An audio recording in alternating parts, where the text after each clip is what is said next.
Welcome to my channel care store and it blog. আজকে আমি তোমাদের সামনে নিয়ে আসছি একটা রেস্টুরেন্ট, যেটা তোমরা সবাই জানো, গোলবাড়ি, শ্যামবাজারের গোলবাড়ি। কিন্তু সেই গোলবাড়িটা তোমরা জানো যে এই গোলবাড়ি হচ্ছে নন এসি, কিন্তু আজকে আমি তোমাদের নিয়ে যাব এসি গোলবাড়িতে। চলো আমরা কোথায় আছে এটা, কি খাবার আছে, কি প্রাইস আছে, সব কিছু দেখতে, পুরো সব কিছু ডিটেলস জানতে তোমরা ভিডিওটা দেখতে থাকো। এরপরে সব কিছুই ডিটেলস তোমাদেরকে দেখাবো। এটা তোমরা সবাই চিনতে পারছো যে এটা হচ্ছে পুরনো গোলবাড়ি, যেটা শ্যামবাজার পাঁচমাথার মোড়ে আছে। আর এটা হচ্ছে নতুন গোলবাড়ি, যেটার ঠিকানাই আজকে তোমাদের দেব।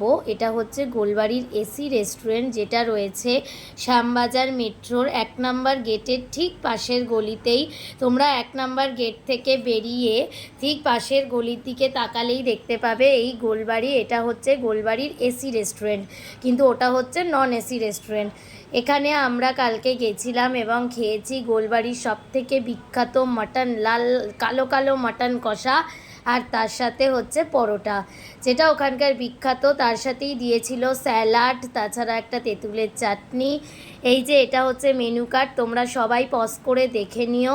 এরপরেই এই দেখো, এটা হচ্ছে মাটন কষা, তার সাথে স্যালাড ছিল, তেঁতুলের সস ছিল, আর তার সাথে পরোটা।